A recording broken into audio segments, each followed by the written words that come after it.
Hello, BookTube. It was a dark and gloomy day yesterday here in Boston, not really conducive to filming anything, and it was only therefore late at night when I was reading that I remembered that I didn't make a Friday Reads video, which is not acceptable. Friday Reads is a hallowed staple of BookTube where we all talk about things we've just read, the things we're currently reading, and the things we're about to read. I love watching those videos, and I love making them in a way, and although it's the end of November, we only have a few weeks left in the year, I'm still frantically reading 2022 releases and rereading them. When I get finished copies, I reread a lot of the stuff that I read. If there's the slightest bit of doubt in my mind as to what I think of it, then I will give it a reread. Or if I'm reviewing something, then I'll reread it in the finished copy, as the sort of final word on the book. And as a result, I'm still feverishly reading 2022 releases. I'm not reading anything in 2023. I've read 3 2023 books that I simply could not wait on. Otherwise, no.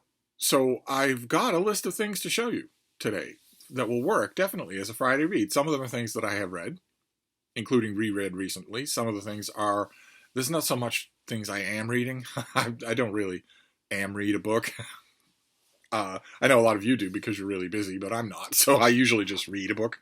If I pick it up, I read it, and then I finish it. But also things that are on my immediate radar, things that I will be reading soon, before the end of the year. I've got them here on the Lenovo. We'll see if it behaves itself. The first one is this, City of Last Chances by Adrian Tchaikovsky, an author who has won me over with his big, unapologetic space opera volumes. This is epic fantasy, and those are two radically different registers of what I argue is the same thing. I argue that it's basically the same genre. As I always say, if you're going to travel faster than light, I don't care, really, whether you use a faster than light drive or a spell. To me, I stop paying really much attention to that and look instead to character building and world building. But still, there are radically different registers. So I'll be interested to see. I'm fairly familiar with this author's science fiction. I've never read any fantasy. If he's written any fantasy, I've never seen it. Then this next one is by a couple of authors. I'm not making out their names, but I haven't read it yet. I will hold the paper and ink copy up when I get to the paper and ink copy. This is Building the Book. It's I believe an oversized thing. I only have an electronic copy. I believe that it's an oversized thing that looks at the physical delivery systems of our reading experiences, from stone tablets and scrolls to vellum to paperbacks and hardcovers to ebooks. I am utterly fascinated by this subject. Of course, Building the Book would form the basis of a second channel if I made one. I have often been tempted to make a second channel on YouTube devoted specifically to book delivery technology throughout the ages, with deep dive historical videos and also reviews of every single reading device or device you can read on that's on the current tech market. My tech reviews would be a bit of an oddity in the tech review circle. I don't have any technical expertise. I'd be only really talking about these things as reading experiences. So this is right up that alley. Of course, it would be anyway, even if I wasn't contemplating a second channel, I would still want to read about this. Some of these forms of books, scrolls in particular, paper scrolls in particular, I know a lot about. Others, no, not at all. And I'd be fascinated to see what these authors will do with electronic books. It's an understudied field. I'll be fascinated to see what they make of it and at what angle they take, because it's understudied, but it is sprawling. This next one is an author that I really like. I have recommended this author to you many, many times. This is S.M. Stirling, and this is him writing a hardcover Conan the Barbarian pastiche novel, Blood of the Serpent, which takes place in Conan's youth. Conan connoisseurs, S.M. Stirling really likes Conan the Barbarian. Conan connoisseurs are always careful to stipulate when their novel takes place, because the Robert E. Howard vision of this character is that it was a whole life full of different incarnations, almost, certainly different epochs, where you're a thief, a reaver, a slayer, a pirate, a slave, a king. And this takes place comparatively in Conan's youth. And as a Conan story, I thought it was pretty unashamedly derivative. Just you have read this before. There's nothing in it that you haven't read before. Fortunately, S.M. Stirling resists the urge to truck in the kind of Conan things that you haven't read before, because you shouldn't read them in any Conan novel. There's none of that here. But like Conan gets superpowers, or Conan has, an epistemic moment of philosophical insight into the nature of the universe or anything like that. There's none of that in here. But there's also nothing in here that you haven't already seen. The key for me with Conan pastiche novels, I believe I've read them all. The key for me is the energy of the writer, and S.M. Stirling is an incredibly energetic writer. I did not get the feeling that he was up against the wall of a deadline with this thing, or that he was phoning it in. If he was, he hit it really well, because he has a penchant for action scenes. Oh my, his action scenes burst out of nowhere and are terrific. And there's quite a bit of that in here, which is fine by me. That will float me through a Conan novel. I completely disagree with the marketing of this thing. This should have been a mass market paperback, or a really gaudy trade paperback loaded with illustrations. You could go on Fiverr or Etsy and get someone to illustrate almost every page of this thing at almost no cost. You could say to them, we're a major publisher, but we have a very low overhead. Are you willing to work for slave wages? You'd find Conan fans who have artistic talent who would be willing to do that. I don't. There's something about a Conan hardcover novel that is just anathema.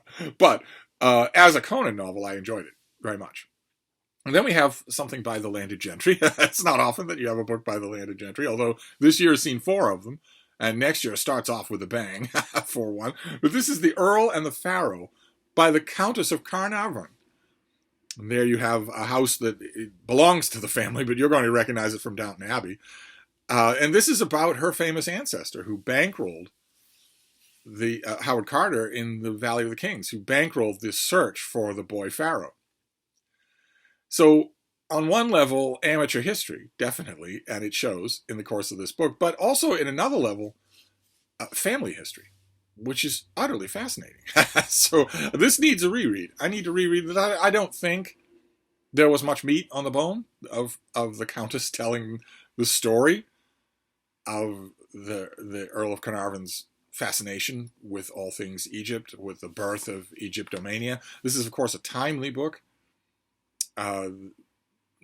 Late November and late 2022 and early 2023 mark the 100-year anniversary of the discovery of King Tut's tomb and the kickoff of the resultant first wave of Egyptomania that hasn't ever really died down. This subject really took off then.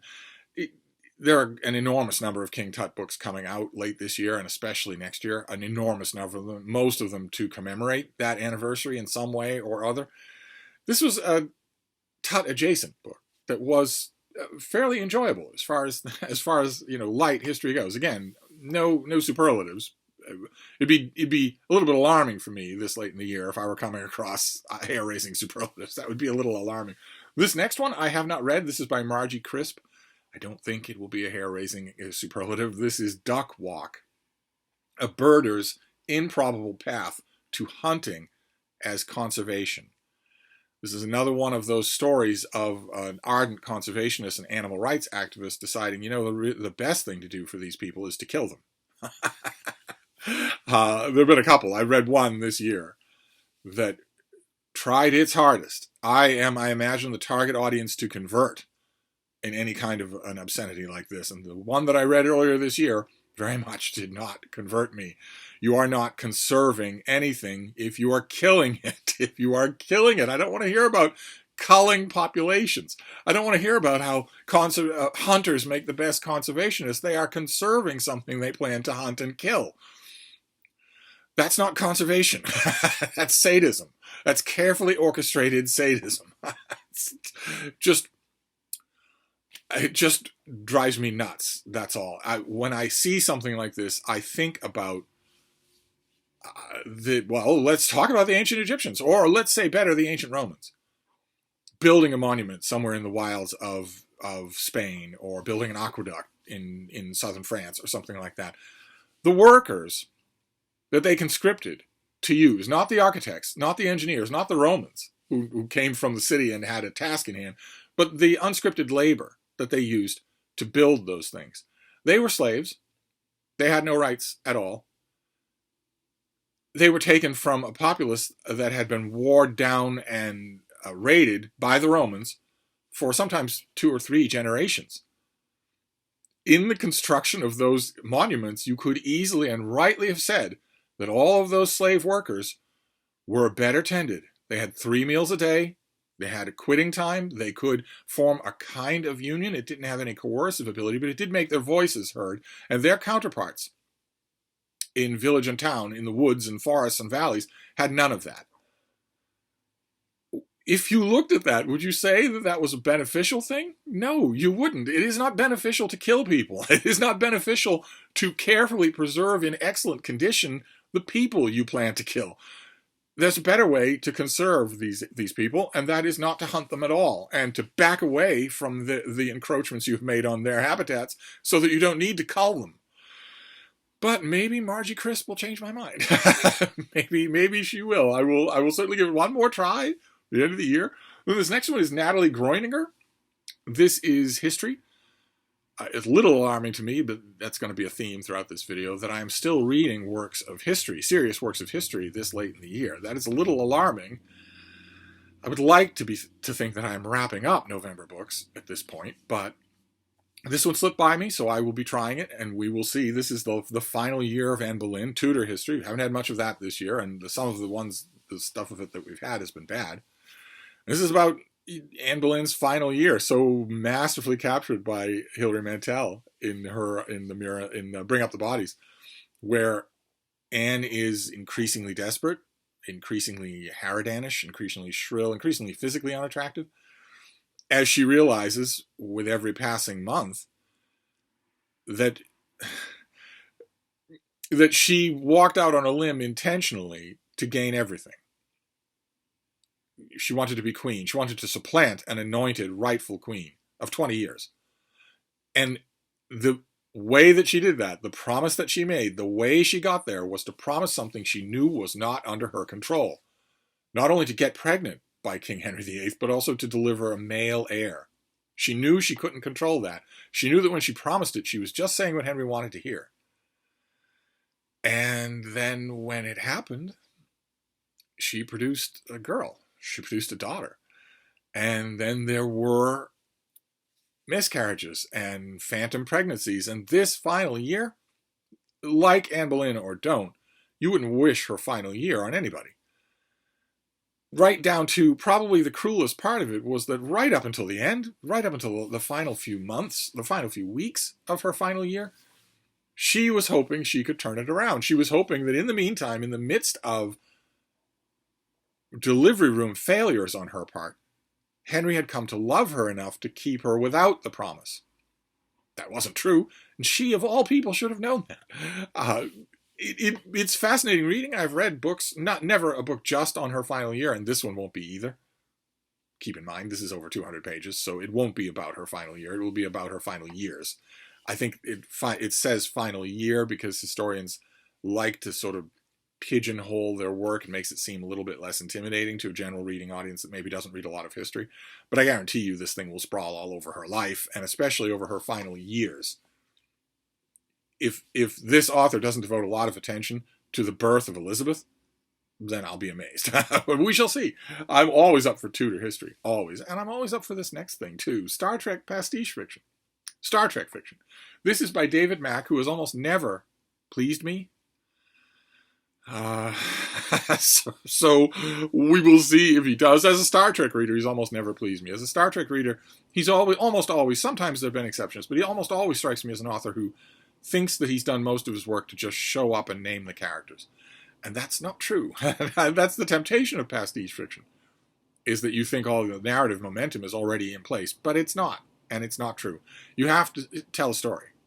So we will see if this one does. I haven't read it yet. This is Harm's Way. It's an original Star Trek novel, but it intersects with an ongoing or a long time standing work of Star Trek fiction, Operation Vanguard. Some of those books I've read, they went on and on. They may still be going on, but I haven't read them all. I read the first few.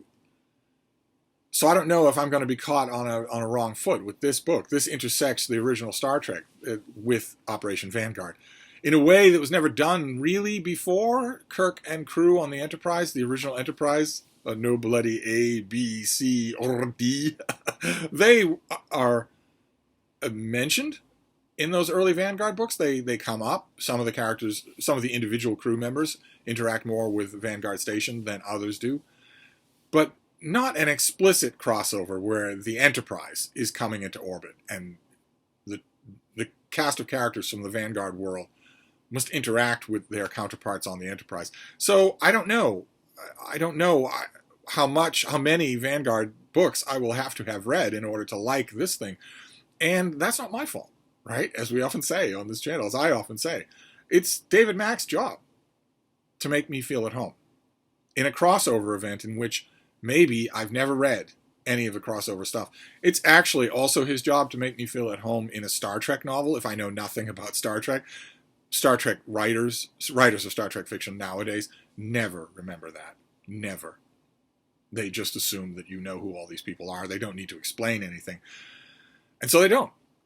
So if you want to see how badly they're failing in that regard, pick a modern Star Trek novel, something in the last 5 years. Open it and start reading, and then when you're starting, pretend that you don't know anything about the Federation. You've never heard of any of these characters before. Will you know anything about them? Will you be told anything? No, you will not be. We will see. Here, David Mack has 2 ways to fail. We'll see if he does. This next one is Natural History. I'm amazed that I haven't done this yet. This is Sabrina Imbler. This is How Far the Light Reaches. It's a series of profiles of 10 sea creatures that live in the various regions of the sea, including down where no one goes, down where the atmospheric pressure is enough to crush metal.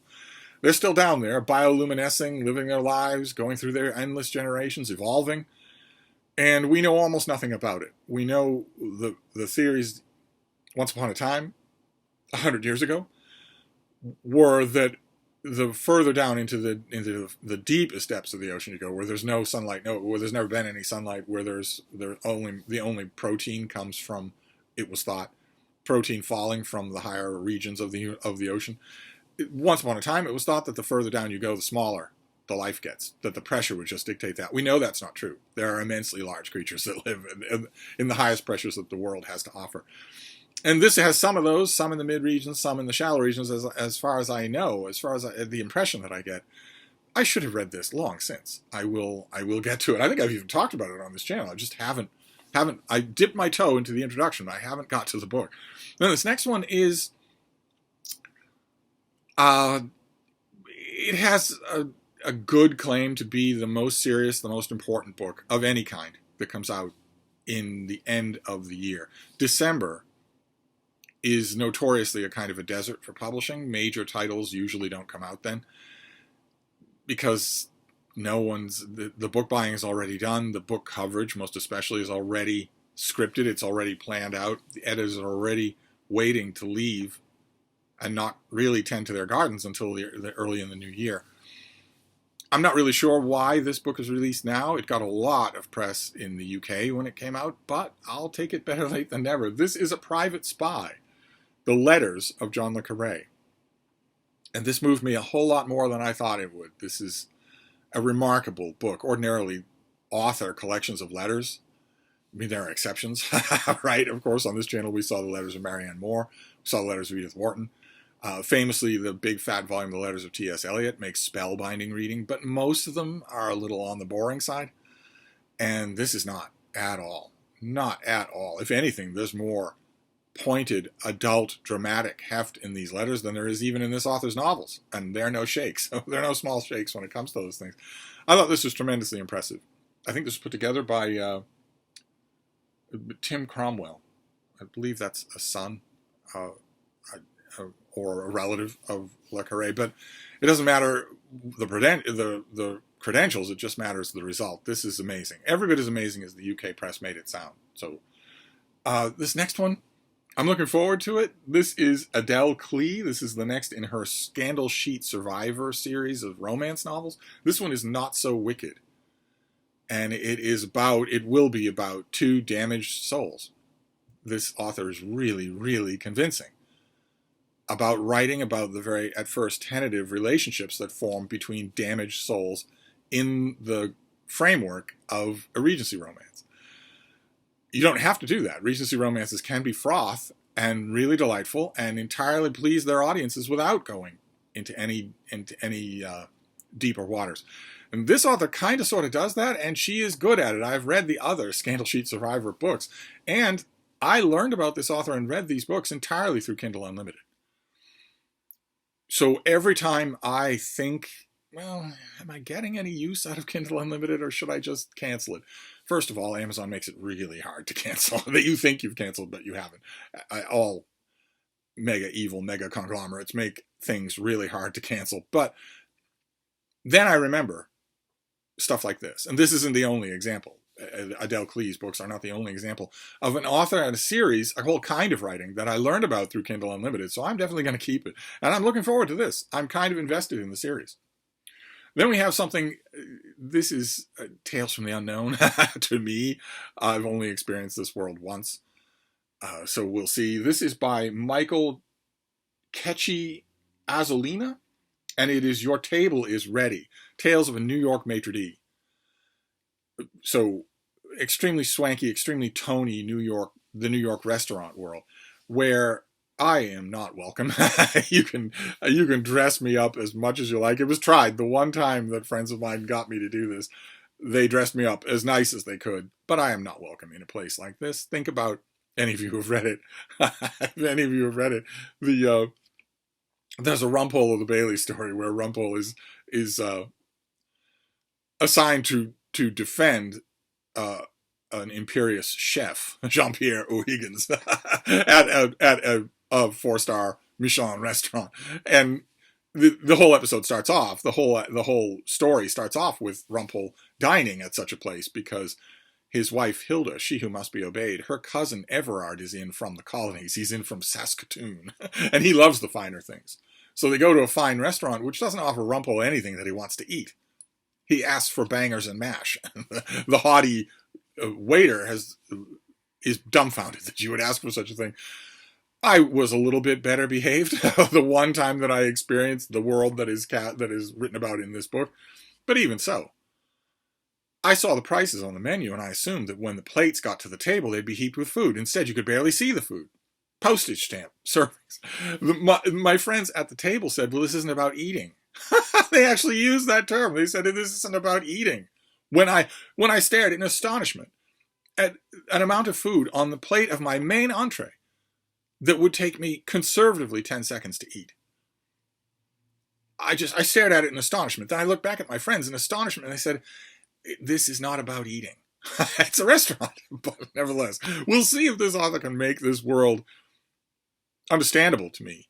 And I'm hoping that the author ladles on the gossip. That would be great, because this world, I think, is, as you can tell from that Rumpole story, this world is just primely set up to be gossiped about. We'll see. I've read a couple of books like this and enjoyed them. There was that famous book. What was it? 15 years ago, something like that, where I think it was a waitress did a restaurant confidential, talked all about what's going on at the restaurant where you go. I don't think it was a maitre d', and I don't think it was haute cuisine. I don't think it was anything like that. It was just, I wish I could remember the name of it. I really liked it, and it did well. Oh my, it did unexpectedly well. I'm hoping that there's that kind of behind the scenes gossip. There certainly won't be anything in the way of vicarious enjoyment. You couldn't drag me back to a place like that. I went once. I did my best. I combed my hair. I wore clean, pressed, ironed clothing, but you couldn't drag me back. I go to a restaurant in order to enjoy myself, in order to eat. Why anybody would go to a restaurant now, I don't know. Anyway, haute cuisine or no, they must be teeming with COVID. Now, we'll move on here. We'll move on to our last two. This next one is by Donal Fallon, and this is Three Castles Burning. It bills itself as a history of Dublin in 12 streets. That is fascinating. I can almost off the top of my head guess which 12 streets it will be and which major events took place mainly on those streets or in that immediate area. It's Irish history. It's Dublin history. I think that will be fascinating. It'll all depend, like everything else does, on the execution. It will depend on how good a job the author does. Some of the subjects on some of those streets are the objects of entire libraries of historical research. If you skate right over them, I'm going to tell in a minute, and it's going to be less enjoyable. We'll see. Also, I'm hoping that I don't think the book will do it, but I'm hoping that it doesn't have any hint of wacky tourist crazy fun facts. I'm hoping it doesn't have anything like that. I'm hoping it's much more serious than that. And then to go away from the serious, we will move on to something else. This is a big omnibus edition of comic book reprints. This is a Who's Who, the DC Who's Who. This is volume 1, which starts, I think it's volume 1, starts in 1993. You Legion fanatics out there, I don't know how many of you are, probably not many. There is the great Chris Sprouse artwork there for Legionnaires. But it stands as the Legion. It kind of stands as the Legion, as the classic Legion of superheroes. But the Who's Who is not just about the Legion of superheroes. It was Marvel, or DC's response to Marvel's Handbook of the Marvel Universe, which breaks down, it's kind of a dictionary encyclopedia of all of their main characters, the heroes and the villains, the worlds, the devices, that sort of thing. Marvel's Encyclopedia of the Marvel Universe, especially the deluxe edition, is a masterwork of wonkery. It is a masterwork of pure nerding out. And at first, the DC Who's Who answer to that series bothered me. Because one of the things that I love most about the Encyclopedia of the Marvel Universe, the Handbook of the Marvel Universe, the deluxe edition, is how much detail it gets into. It's very quintessentially Marvel. These heroes live in the world outside your window. So if they're doing an entry on the Black Panther, or Captain America, or Spider-Man, or Thundra, or Doc Samson, they're going to want to tell you exactly the limits of their superpowers, exactly where they went to school, exactly that sort of thing. Long, long detail. As many details as are known. The editors of the official Handbook of the Marvel Universe said they were estimating especially strength, physical strength, on the basis of the comic books. Not anything else, not fan theories, not their own theories, but just what is the greatest weight we've ever seen this character lift over his head. We're going to go with that. We're going to comb through every issue. We're going to go with that, and we're going to say that's the maximum until it's exceeded. And the DC Who's Who doesn't do anything like that. It comes as close as DC wants to do, but it's very vague. It's very intentionally vague. And at first that bothered me, and then I thought, well, no, DC has always had a more mythic quality than Marvel superheroes have. So maybe I don't want to know exactly how big Colossal Boy can get, or how much his strength increases as he gets bigger, and his durability increases. When you look over at the Marvel side of the table and you get to Hank Pym as Giant Man, there are attempts made to quantify that, to explain where he's drawing all that extra mass from. And if Hank Pym grows to 15 feet, is he partially bulletproof? The comics seeming to indicate that you can fire at him all you want, but you won't be able to hurt him the way you would if you fired at him when he's 6 foot tall. And then when he gets to 25 feet, good luck. He's in major territory strength-wise, although he has no invulnerability and no increased endurance.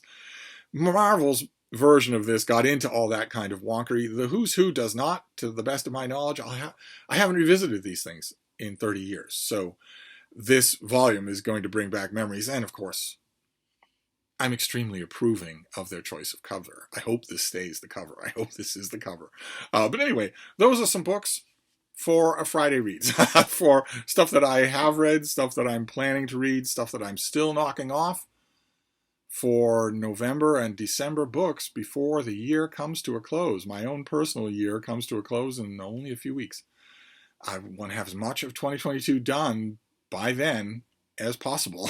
So that's my Friday Reads on a Saturday.